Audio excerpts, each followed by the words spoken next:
We're gonna show you some tips on how to survive in the outdoors. First thing you should think of when needing to survive is to stop and think what you need to do, or use the SPEAR concept. Stop, plan, execute, assess, and reevaluate. Depending on your situation, you may be looking for heat in the winter compared to in the summer time. You most likely wouldn't need it with this. You will risk life and can possibly die without any savior.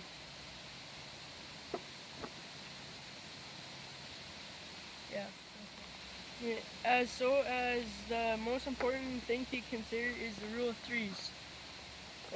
You can only survive for 3 minutes without air, 3 hours without a regulated body temperature, 3 days without water, and 3 weeks without food.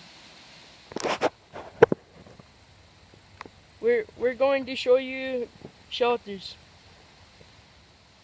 Some examples of shelters in the outdoors is the lean-to shelters. We're going to explain them.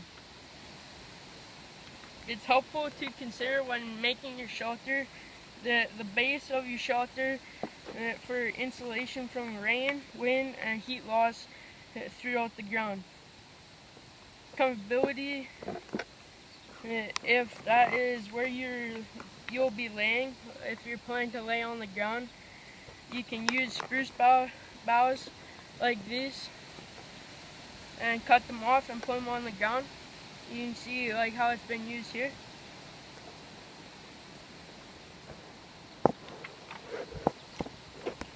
And that will give you cushioning from the ground and prevent heat loss throughout it.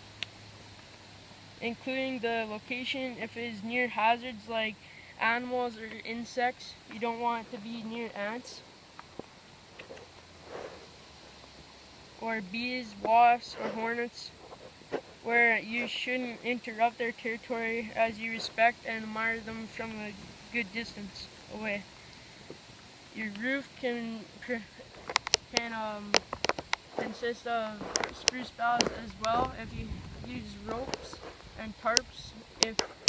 If you do not have this, then you make a structure out of sticks and fallen trees. Heat and our other tip is signaling. We'll show you some different ways to signal. Is like using distress flares, mirrors, smoke from fire, spot connect device, whistle, flashlight, you can flash it, and marking techniques as you're moving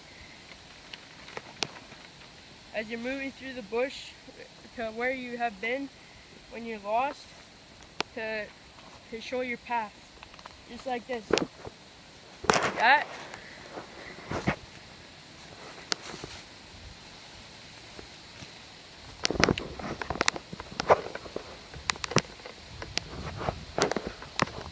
Until you find civilization. Yeah. This will explain how to use a mirror when signaling for help.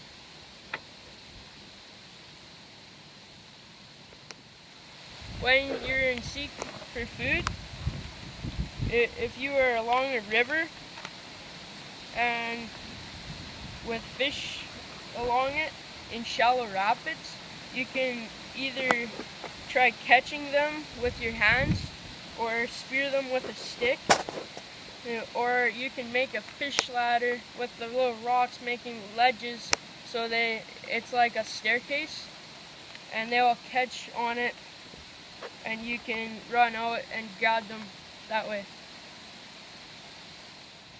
You can also use a book to find out which plants you can eat and cannot, but this is very dangerous, as Christopher McCandless did this in Alaska and passed away tragically by not knowing which plant was which. For animal protection, you may encounter some, like a bear. So you can get bear bangers if you're hiking and are able to plan ahead. Or you can limit the accessibility of your food so there is no attractions, like throwing a rope on a tree and putting it up so it's out of the way.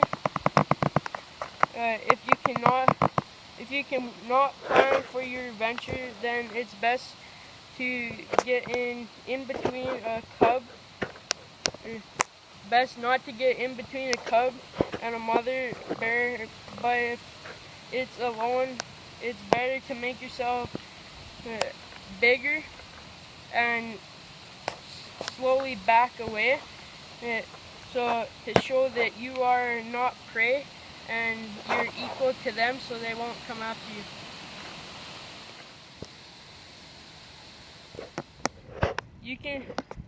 You can catch water from the rain if you filter it by using a shirt that we'll demonstrate later on this topic, or else it catches all of the pollution in the atmosphere from airplanes, said carbon, common natural toxins, and etc. From condensation by building a hole, which is best to dig in the morning, then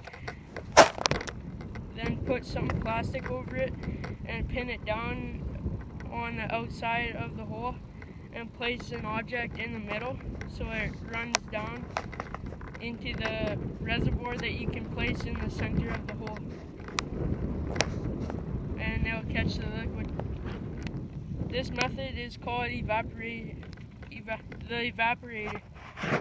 You can find other videos that will explain this method more. With retrieving water sources is to make sure a proper filtration that consists of boiling, pouring through cloth, and so on. As you can see, I have another bottle and then my t-shirt on top that I stuck a hole in so it's easier, and this is the water that we caught, so we're going to dump it in there and it filters down through. This will take all the toxins from the atmosphere out of the water, and now you got drinking water. Hope these tips that we included in our video helped you for your surviving purposes in the outdoors. See you next time. Bye.